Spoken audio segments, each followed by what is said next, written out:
ಸಮಾರಂಭದ ಅಧ್ಯಕ್ಷತೆಯನ್ನು ವಹಿಸಿರುವ ನನ್ನ ಆತ್ಮೀಯ ಗೆಳೆಯರಾದ ಜನಶಕ್ತಿ ಸಂಘಟನೆಯ ಅಧ್ಯಕ್ಷರಾದಂಥ ಸಿ.ಕೆ. ರಾಮೇಗೌಡರೇ, ಬಹಳ ಜಾಸ್ತಿ ನನ್ನ ಬಗ್ಗೆ ಕೆಲವು ಮಾತುಗಳನ್ನಾಡಿ ನನಗೆ ತುಂಬಾ ಒಂದು ರೀತಿ ಮುಜುಗರವನ್ನು ತಂದಂಥವು. ಯಾಕೆಂತ ಹೇಳಿದ್ರೆ ನಾವು ಇಂಥದನ್ನೆಲ್ಲ ಕೇಳೇ ಇಲ್ಲ ಯಾರನ್ನು.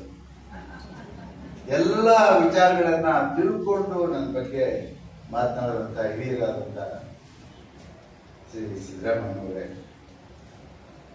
ಜೊತೆಯಲ್ಲಿ ಚಿತ್ರರಂಗದಲ್ಲಿ ಬೆಳೆದು ಬಂದಂಥವರು ಡಾಕ್ಟರ್ ಜಯಮಾಲ್ ಅವರು, ನಾನು ಅವರು ಅನೇಕ ವಿಚಾರಗಳನ್ನ ನನ್ನ ಬಗ್ಗೆ ಮಾತನಾಡಿದ್ದಾರೆ. ಅದು ಎಷ್ಟು ಸತ್ಯ ಅಸತ್ಯ ಅನ್ನೋದನ್ನ ನೀವು ತೀರ್ಮಾನ ಮಾಡಬೇಕು. ಅದ ಜನಕ್ಕೆ ಬಿಟ್ಟಿದ್ದೀರಿ. ಹಾಗೆ ಈ ಪ್ರಶಸ್ತಿಯನ್ನ ನನಗೆ ಕೊಡಬೇಕು ಅಂದಾಗ ತುಂಬಾ ಖುಷಿ ಪಟ್ಟಂತವರು ಚಂಪಾ ಅವರ ಮಗಳು ಸಹೋದರಿ ಮೀನಾ ಪಟೇಲ್. ಈ ಪ್ರಶಸ್ತಿಗೆ ಬಹಳ ಜನ ಆಗಬೇಕು ಅನ್ನೋದು ಆಸೆ ಅಥವಾ ಆಕಾಂಕ್ಷೆ ನಾನು ಯಾವತ್ತೂ ಇಟ್ಕೊಳ್ಳೋದು ಇಲ್ಲ. ಆದ್ರೆ ಅಷ್ಟು ಪ್ರೀತಿ ವಿಶ್ವಾಸ ನನ್ನ ಹೋರಾಟವನ್ನು ನೋಡಿ ಗುರುತಿಸಿ ಕೊಟ್ಟಂತದಕ್ಕೆ ನಾನು ಗೌರವ ಕೊಡಲೇಬೇಕು.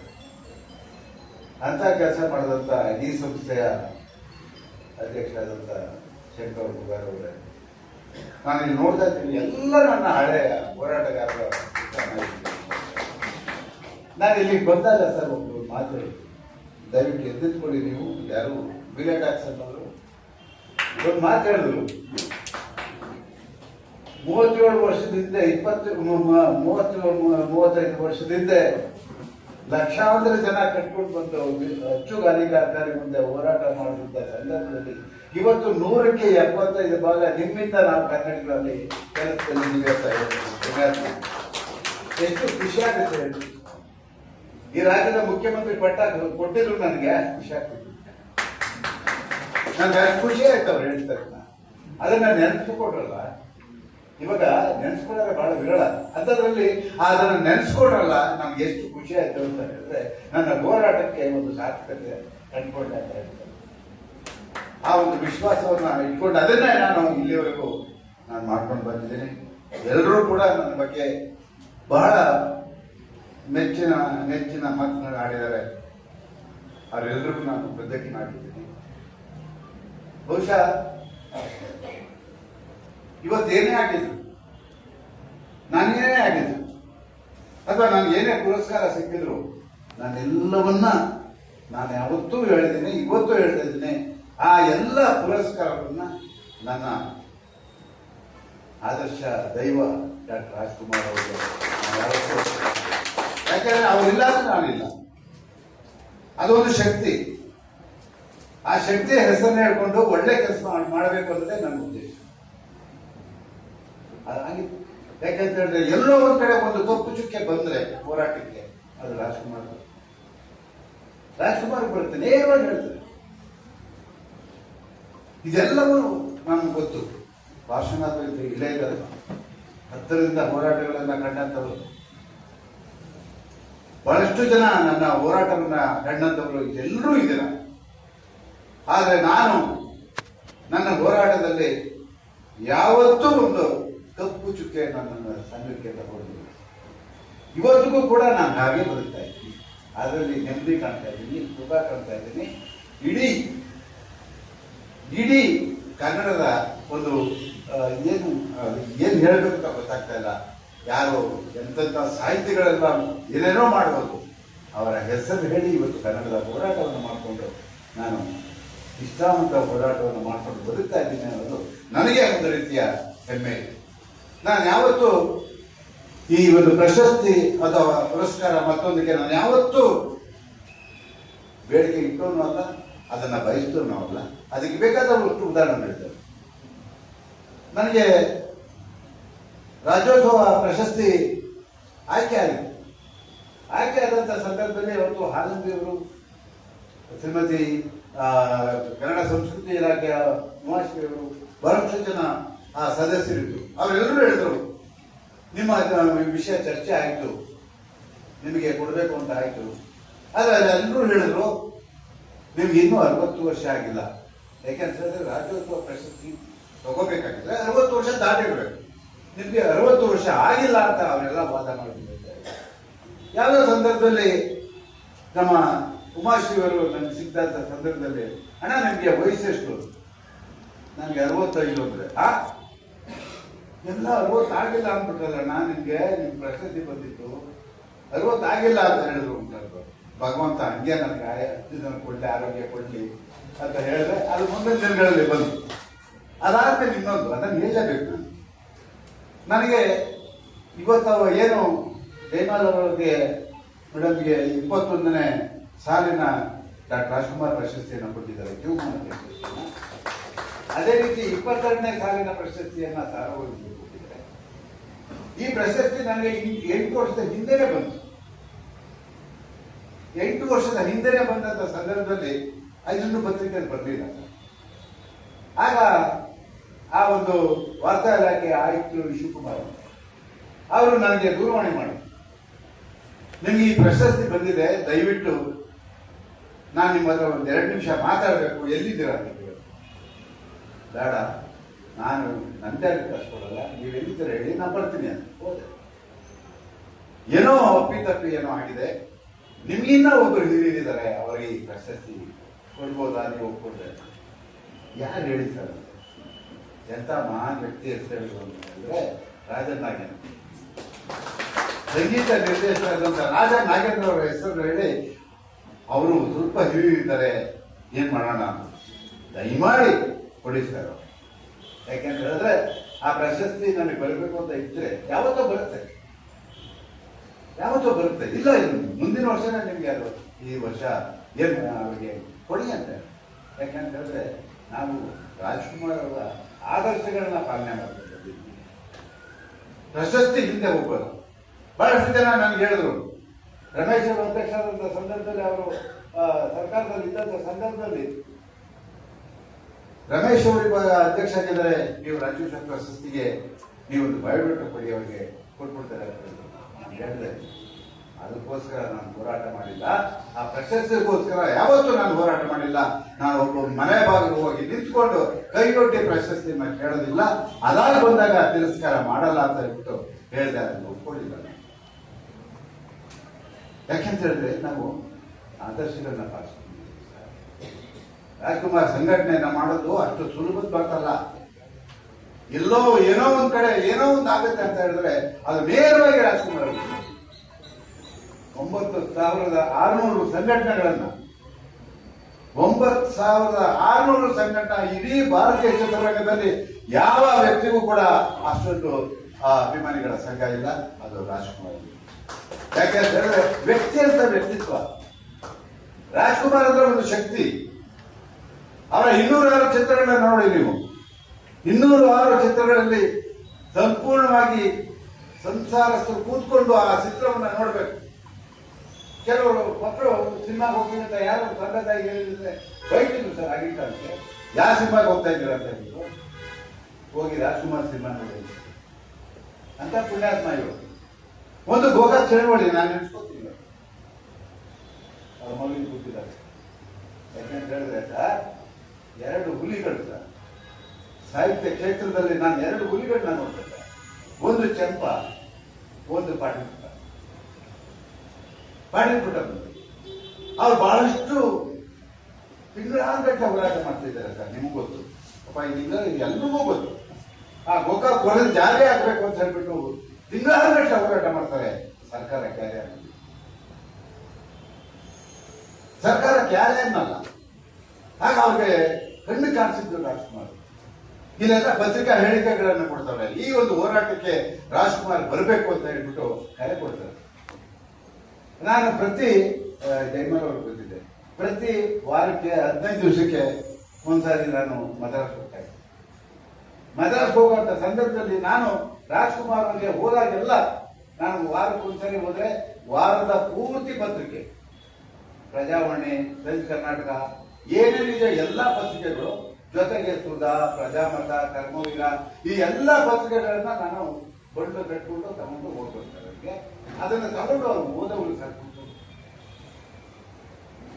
ಅವತ್ತು ನಾನು ಚೆನ್ನೈಗೆ ಹೋಗ್ಬೇಕಾದ್ರೆ ಗೋಕಾಕ್ ಚಳುವಳಿ ಕಾರ್ಯನಿರ್ತಾ ಇದೆ, ಎಲ್ಲ ಪೋಸ್ಟ್ ಅಂಟಿಸ್ತಾ ಇದ್ದಾರೆ. ನಾನು ಚೆನ್ನೈಗೆ ರಾತ್ರಿ ರೈಲ್ವೆ ಹೋಗುವಾಗ ಯಾರೋ ಒಬ್ರು ರಸ್ತೆಯಲ್ಲಿ ಪೋಸ್ಟ್ ಅಂಟಿಸ್ತಾ ಇದ್ದೆ, ಗೋಕಾಕ್ ಚಳುವಳಿ ಸಂಬಂಧಪಟ್ಟಿದ್ದು ಪೋಸ್ಟರ್. ನಾನು ನೋಡ್ಬಿಟ್ಟು ಅದನ್ನ ಇಸ್ಕೊಂಡೆ, ತಗೊಂಡೆ ಅವನ ಕೊಡಪ್ಪ ಇವರು. ಏನ್ ಪೇಪರ್ ತಗೊಂಡಿದ್ನಲ್ಲ ಅದ್ರ ಜೊತೆ ಸೇರಿಸ್ಕೊಂಡು ಹೋದ್ರೆ 6:30 ಪುಣ್ಯಾತ್ಮ ಹೊರಗಡೆ ಕೂತ್ಕೊಂಡು ಭಗವಾನ್ ಡೈರೆಕ್ಟರ್ ಭಗವಾನ್ ಅವರು ಮತ್ತೆ ರಾಜಕುಮಾರ್ ಕಾಫಿ ಕುಡಿತಾರೆ ಅಣ್ಣವರು. ನಾನು ಗೇಟ್ ತೆಗೆದು ಹೊರಗಡೆ ಹೋಗ್ತೀನಿ, ಓ ಬನ್ನಿ ಕೊಯ್ತಾರೆ, ತಗೊಂಡು ಏನ್ ತಂದಿದ್ದೀರಾ? ಕೊಟ್ಟೆ, ಪೇಪರ್ಗಳೆಲ್ಲ ಕೊಟ್ಟೆ. ಅದ್ರ ಜೊತೆ ಇದೇ ಸಿನಿಮಾ ಪೋಸ್ಟ್ ಇದ್ದಾಗಿದೆ, ಗೊತ್ತಲ್ಲ ರಾಜಕುಮಾರ್ ಸಿನಿಮಾ ಪೋಸ್ಟ್ ಇದ್ದಾಗಿದೆಯಲ್ರಿ ಅಂತ. ಇಲ್ಲ ಅಣ್ಣ, ಇದು ಗೋಕಾಕ್ ಅಲ್ಲಿ ಹೋರಾಟ ನಡೀತಾ ಇದೆ, ಪತ್ರಿಕೆಗಳಲ್ಲೆಲ್ಲ ನಿಮ್ಮ ಹೆಸರು ಬರ್ತಾ ಇದೆ, ನೀವು ಆ ಹೋರಾಟ ತರಬೇಕು, ನೀವು ಮುಂಚೂಣಿ ಹೋರಾಟಕ್ಕೆ ನಿಂತ್ಕೋಬೇಕು ಅಂತ ಹೇಳ್ತಾ ಇದ್ದಾರೆ ಎಲ್ಲ ಸಾಹಿತಿಗಳು ಕೂಡ ಅಂತ ಹೇಳಿದಾಗ ಅದು ಅಲ್ಲೇ ಹೇಳಿದ್ರು. ಅವಾಗ ನನ್ನ ಮಾತಿನ ಜೊತೆಗೆ ಭಗವಾನ್ ಅವರು ಮಾತು ಸೇರಿಸಿದ್ರು. ಅಣ್ಣ ನಾನು ನೋಡಿದೆ, ಎಲ್ಲ ಪತ್ರಿಕೆಗಳು ನೋಡಿದೆ, ಈಗ ಆಗ್ತಾ ಇದೆ ಕರ್ನಾಟಕದಲ್ಲಿ ಭಾಷೆಗೋಸ್ಕರ ಒಂದು ಹೋರಾಟ ನಡೀತಾ ಇದೆ. ತಿಂಗಳಗಟ್ಟಲೆ ವೆಂಕಟೇಶ್ವರು, ಬರಗೂರವರು, ಇಂಥ ಮಾನ್ಯರು, ಪುಟ್ಟಪ್ಪನವರು, ಚಂಪವರು, ಲೋಕೇಶ್ವರು ಎಲ್ಲರೂ ಹೋರಾಟ ಮಾಡ್ತಾ ಇದ್ದಾರೆ. ಸರ್ಕಾರ ಅವ್ರಿಗೆ ಯಾವುದೇ ರೀತಿಯ ಸ್ಪಂದನೆಯನ್ನ ಕೊಡ್ತಾ ಇಲ್ಲ ಅಂತ ಹೇಳೋದಕ್ಕೆ ನಾನೊಬ್ಬ ಮುಂಚೂಣಿ ನಾಯಕತ್ವದಲ್ಲಿ ನಾನು ಬರೋದಿಲ್ಲ, ನಾನು ಅವರಲ್ಲಿ ಒಬ್ಬನಾಗಿ ಈ ಹೋರಾಟಕ್ಕೆ ಬರ್ತೀನಿ. ಕಾರಣ 30 ವರ್ಷದಿಂದ ನನಗೆ ಈ ಗೌರವವನ್ನು ಕೊಟ್ಟು ಈ ಮಟ್ಟಕ್ಕೆ ನನ್ನನ್ನು ಕಳಿಸಿದ್ದಾರೆ ಕನ್ನಡಿಗರು. ಇವತ್ತು ನನ್ನ ಭಾಷೆಗೆ ಅನ್ಯಾಯವಾದ್ರೆ ನಾನು ಮನೆಗೆ ಕೂತ್ಕೊಂಡ್ರೆ ಜನ ಏನಂತಾರೆ, ಒಬ್ಬ ನಾಯಕನಾಗಿ ಬರಲ್ಲ, ಅವ್ರ ಜೊತೆಯಲ್ಲಿ ಒಬ್ಬನಾಗಿ ನಾನು ಹೋರಾಟಕ್ಕೆ ಬರ್ತೀನಿ ಅಂತ ಹೇಳ್ತಾರೆ. ಆ ವಿಶೇಷ ಯಾಕೆ ಹೇಳ್ತೀನಿ, ನಮ್ಮ ಲೋಕೇಶು, ಅಶೋಕ್, ಪಾಟೀಲ್ ಪುಟ್ಟಪ್ಪನವರು, ಚಂದ್ರಶೇಖರ್ ಪಾಟೀಲ್ ಬಗ್ಗೆ ಸಾರ್ ಒಪ್ಕೊಂಡಿದ್ದಾರೆ. ಅವ್ರಿಗೆ ಬರೋ ಮನಸ್ಸಿದೆ. ಈಗ ನೀವು ಒತ್ತಡ ಹಾಕ್ಬೇಕು ಅವ್ರ ಮೇಲೆ. ಯಾರ ಮೇಲೆ ಹಾಕ್ಬೇಕು? ಧ್ರುವರಿ ಒಬ್ಬರೇ, ಅಮ್ಮವ್ರ ಮೇಲೆ. ಅಮ್ಮವರು ಬರ್ತಾರೆ ನಾಳೆ ನಾಡಿದ್ದು ಇಲ್ಲಿಗೆ, ನಿಮ್ಗೆ ದೂರವಾಣಿ ಅಂತ ಹೇಳ್ತೀನಿ, ನೀವು ಬರಬೇಕು ಅಂತ ಹೇಳಿದಾಗ ಹೇಳ್ತೀನಿ. ಬರ್ತಾರೆ, ಬಂದು ಅರ್ಧ ಗಂಟೆ ಅಮ್ಮವ್ರ ಮಾತಾಡಿ, ಸರ್ ಕೂತಿದ್ದ ಜಾಗದಲ್ಲೇ ಅಮ್ಮವರು ತೀರ್ಮಾನ ಬರ್ತಾರೆ, ಯಾವತ್ತಿಂದ ಸ್ಟಾಪ್ ಮಾಡ್ತೀರಾ, ಪ್ರಾರಂಭ ಮಾಡ್ತೀರಾ ಹೇಳಿ ಅಂತ ಹೇಳ್ತಾರೆ. ಅಲ್ಲೇ ನಿಗದಿ ಮಾಡ್ತಾರೆ, ಎಲ್ಲ ಆಯ್ತು, ಬರ್ತಾರೆ, ನೀವು ತೀರ್ಮಾನ ಮಾಡ್ಬಿಟ್ಟು ನಮ್ಗೆ ಹೇಳಿ ಅಂತ. ಇಡೀ ಚಿತ್ರರಂಗ ಬರುತ್ತೆ, ಅವ್ರು ಇಡೀ ಚಿತ್ರರಂಗ ಬರಬೇಕು, ಇಡೀ ಚಿತ್ರರಂಗ ಬರ್ತದೆ, ಬರ್ತೀವಿ ಅಂತ ಹೇಳ್ಬಿಟ್ಟು ಹೇಳ್ತಾರೆ. ಅವಾಗ ಅವರು ಪಾಟೀಲ್ ಪುಟ್ಟಪ್ಪನವರು, ಚಂದ್ರಶೇಖರ್ ಪಾಟೀಲ್ ಅವರು ಆ ಧ್ವನಿಗಳನ್ನು ನೋಡ್ಬೇಕು ಸರ್. ಅವಾಗ ಅವರು ಅಮ್ಮವರಿಗೆ, ಅಮ್ಮ ನನಗೆಲ್ಲ ನೀವು ಮಾತಾಡ್ತಾ ಇದ್ರೆ ನಮ್ಗೆಲ್ಲ ಒನಕೆ ಹೋಗುವನ್ನ ನೋಡ್ದಂಗಾಯ್ತು, ನಿಮ್ಮ ಮಾತುಗಳನ್ನ ಕೇಳಿ ಅಂತ ಹೇಳ್ತಾರೆ. ಹೋಗ್ತಾರೆ ಸರ್, ಬರ್ತಾರೆ ರಾಜ್ಕುಮಾರ್ ಅವರು, ಬಂದು ತೀರ್ಮಾನ ಮಾಡ್ತಾರೆ ಸರ್ ಹೊರಡಬೇಕು ಅಂತ. ಒಂದು ಮಾತು ಹೇಳ್ತಾರೆ ಸರ್ ಅವರು, ಇವತ್ತಿನ ಚಳವಳಿ ನೀವು ನೋಡಿ, ನಾವು ಅವರಿಂದನೇ ಕಲ್ತಿರೋದು. ನಾನು ಹೋರಾಟ ಮಾಡಿ 1 ದಿನ 2 ದಿನ ಹೋರಾಟ ಮಾಡಿಲ್ಲ ಸರ್, ನಾವು ಇವರೆಲ್ಲ ಇದ್ದಾರೆ, ಇವರೆಲ್ಲರೂ ಇದ್ದಾರೆ. ನಾನು ನಮ್ಮ ಹೋರಾಟದ ಗುರಿ ಏನಿದೆ ಅದನ್ನು ತಲುಪುವವರೆಗೂ ಹೋರಾಟ ಮಾಡ್ತಿದ್ದೆ, ಅಲ್ಲಿವರೆಗೂ ನಿಲ್ಲಿಸ್ತಾ ಇರಲಿಲ್ಲ. ಕಬ್ಬಲ್ ಕಟ್ಟಬೇಕು. ಅವ್ರು ಒಂದು ಮಾತು ಹೇಳ್ತಾರೆ ಸರ್ ಅಮ್ಮವರಿಗೆ, ನಾನು ಒಂದಿನ ಯಾವುದೋ ಒಂದು ಮೈಕ್ ಇಟ್ಕೊಂಡು ಒಂದು ಫೋಟೋ ಬಂತು, ನನ್ನ ಗೋಕಾಕ್ ಚಳವಳಿ ಭಾಗವಹಿಸಿದ್ದೀನಿ ಅಂತ ಅಲ್ಲ ಪಾರ್ವತಿ, ಇದು ಜಾರಿ ಆಗುವವರೆಗೂ ಕೂಡ, ಸರ್ಕಾರ ಇದನ್ನ ಜಾರಿ ತರ್ತೀವಿ ಅಂತ ಹೇಳೋವರೆಗೂ ಕೂಡ ಈ ಹೋರಾಟ ನಿಲ್ಬಾರ್ದು. 15 ದಿವಸ ಆಯ್ತು, ತಿಂಗಳಾಟ ಇಡೀ ಕರ್ನಾಟಕ ಸುತ್ತಬೇಕು, ಹಂಗಿದ್ರೆ ನಾನು ಒಪ್ಕೊಳ್ತೀನಿ ಅಂತ ಹೇಳ್ತಾರೆ. ಹಂಗೆ ಒಪ್ಕೊಂಡ್ರು ಸರ್. ಕೊನೆಗೆ ಚರ್ಚೆ ಮಾಡ್ತಾರೆ, ಎಲ್ಲಿಂದ ಪ್ರಾರಂಭ ಮಾಡಬೇಕು ಅಂತ ಹೇಳ್ಬಿಟ್ಟು. ಎಲ್ರೂ ಒಂದು ಮಾತಾಡ್ತಾರೆ, ಅಣ್ಣವರು ನಾವೆಲ್ಲ ಕರಿತೀವಿ ಗಂಡು ಮೆಟ್ಟಿದ ನಾಡು ಉತ್ತರ ಕರ್ನಾಟಕ ಅಂತ ಹೇಳಿ ಸ್ಟಾರ್ಟ್ ಮಾಡಿ, ಅಲ್ಲಿಂದ ಉತ್ತರ ಕರ್ನಾಟಕದಿಂದ ಮೊದಲು ಪ್ರಾರಂಭ ಮಾಡಿ ಅಲ್ಲಿಂದ ಅಂತ ಹೇಳ್ತಾರೆ. ಬೆಳಗಾವಿಯಿಂದ ಪ್ರಾರಂಭ ಮಾಡಿದ್ದೀವಿ. ಆ 30 ದಿನ ಹೋಗ್ತಾ ಇರ್ತೀವಿ. ನಾನೊಬ್ಬ ಪುಣ್ಯವಂತ. ಆ ಜನಸಮೂಹನ ನನ್ನ ಜೀವನದಲ್ಲಿ ಇನ್ನು ನೋಡ್ತೀನೋ ಇಲ್ವೋ ಗೊತ್ತಿಲ್ಲ ಸರ್, ನೋಡಕ್ ಸಾಧ್ಯ ಇಲ್ಲ ಸರ್. ಆ ಜನಸಮೂಹನ ನೀವು ನೋಡಕ್ ಸಾಧ್ಯನೇ ಇಲ್ಲ. ಅವಾಗಲೇ ಇವರು ಕರೆದಿದ್ದು ಕನ್ನಡ ಕನ್ನಡ ಬನ್ನಿ ನಮ್ಮ ಸಂಗಡ. ಆ ಮೈಕು ಯಾವುದು SRS ಬಸ್ಸು ಸರ್, ನಾವೆಲ್ಲ ಹೋಗ್ತಾ ಇದ್ದಿದ್ದು SRS ಬಸ್ಸಲ್ಲಿ. ಎಲ್ಲರೂ ನಟರು ಅವರು ನಮ್ಮ ಗೆಳೆಯರು ಎಲ್ಲರೂ ಹೋಗ್ತಾ ಇದ್ದವು. ಆ ಮೈಕಲ್ಲಿ ಹಾಕಿದ್ರೆ ಸಾಕು ಸರ್, ಅದ್ರ ಹಿಂದೆ ಓಡ್ ಬರೋರು ಜನ ಅದನ್ನು ನೋಡ್ಬೇಕು ಸರ್. ನಿಮ್ಮ ತಂದೆ ಬಂದಿದ್ದು ಬನ್ನಿ ಕನ್ನಡ ಕನ್ನಡ ಬರೋ ನಮ್ಮ ಸಂಗಡ, ಬರ್ರಿ ನಮ್ಮ ಸಂಗಡ ಇದೆ. ನಾವು ಅದನ್ನ ಹೇಳ್ಬೇಕು, ಅವರೆಲ್ಲ ಓಡ್ ಬರ್ಬೇಕು. ಅದನ್ನ ನೋಡಿದ್ದ ನಮ್ ಗಂಡ ಭಾವನೆ ಸರ್, ಆ ಒಂದು ರೂಪ. ಇವತ್ತೇನಾದ್ರು ನಾನು ರಾಜ್ಕುಮಾರ್ ಅವರಿಗೆ 100% ಅವರ ಆದರ್ಶ ಪಾಲನೆ ಮಾಡಕ್ಕೆ ಯಾರಿಂದಲೂ ಸಾಧ್ಯ ಆಗಿಲ್ಲ ಸರ್, ನನ್ನಿಂದಲೂ ಸಾಧ್ಯ ಇಲ್ಲ, ಯಾರಿಂದಲೂ ಸಾಧ್ಯ ಇಲ್ಲ. ಎಲ್ಲ ಒಂದು 2% ಒಂದು 5% ಪಾಲನೆ ಮಾಡಬೇಕು. ಆದ್ರೆ ಅದರಲ್ಲಿ ಈ ಮಟ್ಟಕ್ಕೆ ನನ್ನ ಜನ ಗುರುತಿಸಿದ್ರೆ ನನ್ನ ಸೌಭಾಗ್ಯ ಸರ್. ಯಾಕಂತ ಹೇಳಿದ್ರೆ ಇದರಿಂದ ಆ ಶಕ್ತಿ ಇದೆ. ಯಾಕಂದ್ರೆ ನಾನು ಅದೇ ರೀತಿ ನಡ್ಕೊಂಡೆ. ಎಲ್ರಿಗೂ ಗೊತ್ತಿದೆ ನನ್ನ ಹೋರಾಟದ ಹೆಜ್ಜೆಗಳು, ಎಲ್ಲವೂ ಕೂಡ ಪ್ರತಿಯೊಬ್ಬರಿಗೂ ಗೊತ್ತಿದೆ. ಆ ಇದರಿಂದ ನೀವೆಲ್ಲರೂ ಕೂಡ ನನ್ನನ್ನ ಈ ರೀತಿ ಒಬ್ಬ ಕನ್ನಡ ಪರ ಹೋರಾಟಗಾರನಾಗಿ ನೋಡ್ತಾ ಇದ್ದೀರಾ. 74 ವರ್ಷ ಆಯ್ತು ಸರ್, ಇನ್ನೆಷ್ಟು ವರ್ಷ ಆಯ್ತು ಅಂತೀವಿ ಸರ್. ಬದುಕಿರೋವರೆಗೂ ಕೂಡ ಈ ಕನ್ನಡದ ಹೋರಾಟ ಇದು ನನ್ನ ಧ್ಯೇಯ ಮತ್ತು ಉದ್ದೇಶ. ನಾನು ಎಲ್ಲಿವರೆಗೂ ಬದುಕಿರ್ತೇನೋ ಅಲ್ಲಿವರೆಗೂ ಕೂಡ ನಾನು ಈ ಕನ್ನಡದ ಹೋರಾಟವನ್ನ ನಿಲ್ಲಿಸಬೇಕು. ಈಗಾಗಲೇ ಯೋಚನೆ ಮಾಡಿದೀವಿ, ಈಗಾಗಲೇ ತೀರ್ಮಾನ ಬಂದಿದ್ದೀವಿ. ಮೇಕೆದಾಟು ಏನು ಮೇಕೆದಾಟು ಇವತ್ತು ಏನು ಗೋಕಾಕ್ ತಿಳುವಳಿ ಅಂತ ಹೇಳ್ತಾ ಇದ್ದು, ಇವತ್ತು ಮೇಕೆದಾಟು ಯೋಜನೆ ಆಗಬೇಕು ಅನ್ನೋ ಹೋರಾಟ ಇವತ್ತು ರಾಜ್ಕುಮಾರ್ ಇಲ್ದೇ ಇರ್ಬೋದು. ಅದನ್ನ ಇವತ್ತಿನ ಹೋರಾಟಗಾರರು ಅದನ್ನ ತಗೋಬೇಕು. ಯಾಕೆ ಅಂತ ಹೇಳಿದ್ರೆ ಪಕ್ಕದ ರಾಜ್ಯದ ತಮಿಳುನಾಡಿನ ಮುಖ್ಯಮಂತ್ರಿ ಸವಾಲಾಕಿದ್ದಾನೆ. ಮುಖ್ಯಮಂತ್ರಿ ಸವಾಲಾಗಿದ್ದಾನೆ. ಇದನ್ನ ನಾವು ಸ್ವೀಕಾರ ಮಾಡಬೇಕು. ಮೇಕೆದಾಟು ಯೋಜನೆ ಆಗಲೇಬೇಕು, ಕಳಸಾ ಬಂಡೀರು ಯೋಜನೆ ಆಗಲೇಬೇಕು. ಈ ಹೋರಾಟವನ್ನ ನಾವು ಆ ಮಟ್ಟಿಗೆ ಇವತ್ತು ತಗೊಂಡು ಹೋಗ್ಬೇಕಾಗುತ್ತೆ.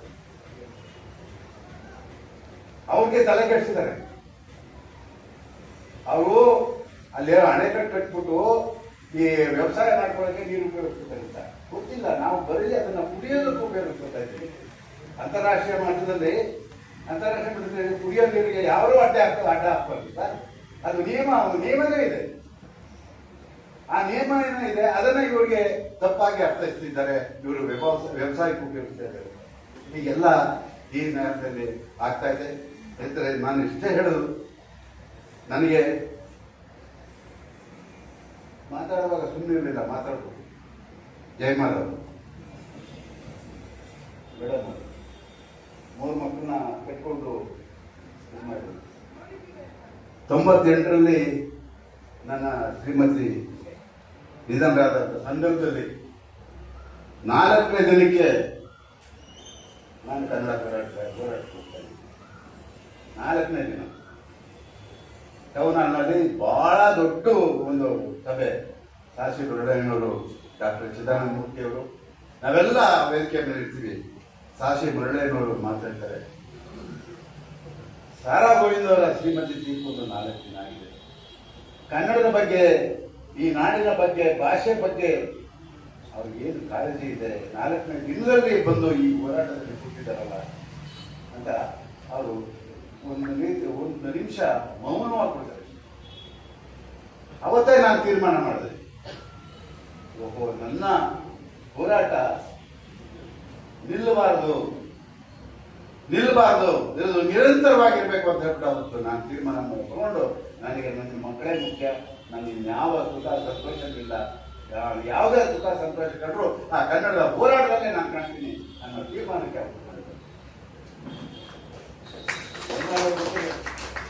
ಅದರಿಂದ ಇವತ್ತು ನಾನು ಬಹಳ ಸಂತೃಪ್ತಿಯಾಗಿದ್ದೀನಿ, ಪ್ರೀತಿಯಿಂದ ಇದ್ದೀನಿ, ಸುಖವಾಗಿದ್ದೀನಿ. ಯಾಕೆಂತಂದ್ರೆ ಅಷ್ಟರ ಮಟ್ಟಿಗೆ ನಾನು ಕನ್ನಡದ ಬಗ್ಗೆ, ಹೋರಾಟದ ಬಗ್ಗೆ ನಾನು ಕಾಯ ವಾಚ ಮನಸ ಹೋರಾಟ ಮಾಡಿದ್ದೀನಿ ಹೊರತು ಯಾವತ್ತೂ ಕೂಡ ಅವ್ರು ಹೇಳ್ದಂಗೆ ಯಾವತ್ತೂ ಕೂಡ ಯಾವುದೇ ವಿಷಯದಲ್ಲಿ ಆದರೆ ಕನ್ನಡದ ಹೋರಾಟದಲ್ಲಿ ರಾಜಿ ಆಗಿಲ್ಲ. ಅದು ನನ್ನ ಧ್ಯೇಯ ಮತ್ತು ಉದ್ದೇಶ. ಇವತ್ತು ಅಷ್ಟು ನನ್ನ ಬಗ್ಗೆ 4 ಮಾತು ಒಳ್ಳೆ ಮಾತು ಆಡಬೇಕಾಗಿದ್ರೆ ಏನಾದರೂ ವಿಷಯ ತಾನೇ ಮಾತಾಡ್ಬಾರ್ದು. ಹಿರಿಯರೆಲ್ಲ ಮಾತಾಡಿದ್ರು. ಅದನ್ನು ಮುಂದೆ ಉಳಿಸ್ಕೊಂಡು ಹೋಗ್ತೀನಿ ಅಂತಕ್ಕಂಥ ಪ್ರಮಾಣವನ್ನು ಇವತ್ತು ನಾವು ನಮಗೆ ಒಂದು ಅವರು ಚಿತ್ರರಂಗದಲ್ಲಿ ಅನೇಕ ಜನ ಹೇಳಿದ್ರು, ಅನೇಕ ಜನ ಕಷ್ಟದಲ್ಲಿರುವಂಥವ್ರಿಗೆ ಬಹಳಷ್ಟು ಹೇಳಿದ್ರು ಸಹಾಯ ಮಾಡ್ತಾರೆ. ಒಂದೆರಡು ಕೆಲಸ ವಹಿಸ್ಬೇಕು. ನಮಗೆ ಚೆನ್ನೈಗೆ ಹೋದರೆ ಅಲ್ಲಿ ಹೇಳ್ತಾರೆ, ನಮಗೆ ಕರ್ನಾಟಕದಿಂದ ಮುಖ್ಯಮಂತ್ರಿ ಆದೇಶ ಮಾಡ್ತಾ ಇದ್ದಾರೆ, ನೀವೇ ನಮಗೆ ಕರ್ನಾಟಕ ಮುಖ್ಯಮಂತ್ರಿ, ದಯವಿಟ್ಟು ಅದು ಯಾಕೆ ದುಡ್ಡು ಬರಬೇಕೋ ಆ ದುಡ್ಡು ಬರೋವರೆಗೂ ಪಿಕ್ಚರ್ ಬಿಡುಗಡೆ ಮಾಡಬೇಕು ಅಂತ ನೀವು ಕಳಿಸಿದ್ದಾರೆ. ನಾನು ಮಾಡ್ತಿಲ್ಲ. ಮೊನ್ನೆ ನಿನ್ನೆ ಅದು ನಿಮ್ಗೆ ಗೊತ್ತಾಗುತ್ತೆ ಆಗ್ತಿತ್ತು. ಹೀಗೆ ಎಲ್ಲ ಕ್ಷೇತ್ರದಲ್ಲೂ ಕೂಡ ನಾನು ನನ್ನ ವರ್ಚಸ್ಸು ನಾನು ಏನಿದೆಯೋ ಅದನ್ನ ಉಳಿಸ್ಕೊಂಡೋಗಿದ್ದೀನಿ ಅಂತಕ್ಕಂಥ ಮಾತನ್ನ ಧೈರ್ಯದಿಂದ ಹೆಮ್ಮೆಯಿಂದ ಹೇಳ್ಕೊಳ್ಳೋದಕ್ಕೆ ಇಷ್ಟಪಡ್ತೀನಿ. ನೀವೆಲ್ಲ ಈ ಗೌರವವನ್ನು ಕೊಟ್ಟಿದ್ದೀರ. ಎಷ್ಟು ಮಟ್ಟಿಗೆ ಇದಕ್ಕೆ ನನಗೆ ಯೋಗ್ಯತೆ ಇದೆಯೋ ಗೊತ್ತಿಲ್ಲ, ಆದರೂ ಕೂಡ ನೀವು ಕೊಟ್ಟಿರುವಂಥ ಗೌರವವನ್ನು ನಾನು ಸ್ವೀಕಾರ ಮಾಡ್ತೀನಿ. ಮತ್ತೆ ಯಾಕೆ ಸರ್ ಯಾಕೆ ಎರಡು ಹಿಡಿಯುತ್ತೆ ಯಾಕೆ ಹೇಳಿದೆ ಅಂತಂದರೆ ಹೇಳಿದ್ರು ನಾನು ಮಾತು ಮುಗಿಸ್ತೀನಿ. ಗೋಪಾಲ್ ಚಳುವಳಿ ಆಯಿತು ಸರ್. ಚಳುವಳಿ ಆದಮೇಲೆ ರಾಜ್ಕುಮಾರ್ ಅವ್ರನ್ನ ಬಹಳಷ್ಟು ಜನ ನಮ್ಮಲ್ಲೇ ಬಹಳಷ್ಟು ಜನ ಸಾಹಿತಿಗಳು ಅವ್ರ ಹೆಸರು ಹೇಳೋದು ಬೇಡ, ಸರ್ಕಾರದ ಪರವಾಗಿ ನಿಂತರು, ರಾಜ್ಕುಮಾರ್ ಅವರ ವಿರುದ್ಧವಾಗಿ ನಿಂತರು. ಯಾರ ಹೆಸರನ್ನು ಹೇಳೋಲ್ಲ, ಇಲ್ಲಿ ಇನ್ನೂ ಬದುಕಿದ್ದಾರೆ ಕೆಲವರು, ಯಾರ ಹೆಸರನ್ನು ಹೇಳೋಲ್ಲ, ವಿರೋಧ ಮಾಡಿದ್ರು. ಗುಂಡೂರಾವ್ ಅವರು ರಾಜ್ಕುಮಾರ್ ಅವ್ರನ್ನ ಮಾತುಕತೆಗೆ ಕರೀತಾರೆ ಸರ್. ಎಲ್ಲೋ ಒಂದು ನಾವು ಇದರಲ್ಲಿ ನಾವು ಹೋಗ್ತಾ ಇರ್ತೀವಿ, ರಸ್ತೆಯಲ್ಲಿ ಹೋಗ್ತಾ ಇದ್ರೆ ಆ ಜನಸಮೂಹದಲ್ಲಿ ರಾಜ್ಕುಮಾರ್ ಹೋಗೋದು ಕಷ್ಟ. ಪೊಲೀಸ್ ಪ್ರೊಟೆಕ್ಷನ್ ಕೊಡ್ಲಿಲ್ಲ, ಅಲ್ಲೋರು ಕಲ್ಲೋರು ಆಗೋಯ್ತು. ಅಲ್ಲಿ ಪೊಲೀಸ್ ಪ್ರೊಟೆಕ್ಷನ್ ಕೊಡ್ಲಿಲ್ಲ ರಾಜ್ಕುಮಾರ್ ಅವ್ರಿಗೆ, ಅಲ್ಲೋರು ಕಲ್ಲೋರು ಆಗೋಯ್ತು. ಆ ಜನ ಇದು ಏನ್ ರಾಜ್ಕುಮಾರ್ ಇವತ್ತು ನಾವು ಉಳಿಸ್ಕೋತೀವಾಯ್ತು ಅನ್ನೋ ಪರಿಸ್ಥಿತಿ ಬಂದು ವಿಧಾನಸೌಧ ಕರ್ಸಿದ್ರು ಸರ್. ಸರ್ ಆ ಮಾತು ಬರೋದು ಅವರಿಂದಾನೆ. ಏನ್ ಹೇಳಿ, ಈ ಗುಲಾಬ್ಗೆ ಇದಾಗ್ತದಲ್ಲ ಅಂತವ್ರಿಗೆಲ್ಲ ಬರಲ್ಲ ಸರ್. ಅವರು ಮಾತಾಡ್ತಾರೆ ಸರ್. ಗುಂಡೂರಾವ್ ಮುಖ್ಯಮಂತ್ರಿಗೆ, ಗುಂಡೂರಾವ್ ಸರ್ ಹೇಳಿ, ಚಂಪಾಲು ಪಾಟೀಲ್ ಪುಟ್ಟಪ್ಪನವರು ವಿಧಾನಸೌಧದಲ್ಲಿ 3ನೇ ಮಾಡಲಿ ಮೀಟಿಂಗ್ ಹೋದ್ರೆ, ಗುಂಡೂರಾವ್ ಏನ್ ಅನ್ಕೊಂಡಿದ್ಯಾ ರಾಜ್ಕುಮಾರ್ನ? ಸರ್ ರಾಜ್ಕುಮಾರ್ ಕೂತಿದ್ದು ಇದೇನು ಹಿಂಗ್ ಮಾತಾಡ್ತಾರೆ, ಅದೇ ಯಾರಿಗೆ ಬರುತ್ತೆ ಸರ್ ಹೇಳಿ? ಅದೇ ಯಾರಿಗಾದ್ರು ಬರೋದು ಸಾಧ್ಯನಾ? ಅವ್ರಿಗೂ ನಮ್ಮ ಪ್ರಶ್ನೆ ಇಲ್ಲ. ಯಾಕಂತ ಹೇಳಿದ್ರೆ ನಾನು ಅವ್ರನ್ನೆಲ್ಲರೂ ನೋಡ್ಕೊಂಡು ಬೆಳೆದಿರೋದು. ಚಂದ್ರಶೇಖರ್ ಪಾಟೀಲ್ ಅಂತವರು, ಪಾಟೀಲ್ ಪುಟ್ಟಪ್ಪನವರು, ಅಂಥವ್ರು ಈ ನಾಡಿಗೆ ಶ್ರೇಷ್ಠರು. ಅಂಥವ್ರ ಜೊತೆ ನಾನು ಇದ್ದೀನಲ್ಲ ಒಂದು 30 ದಿನ, ಅದು ನನಗೆ ಹೆಮ್ಮೆ. ನೀನು ಸಂಕ್ರಮಣ ಹೇಳ್ತಾರೆ ಪತ್ರಿಕೆ,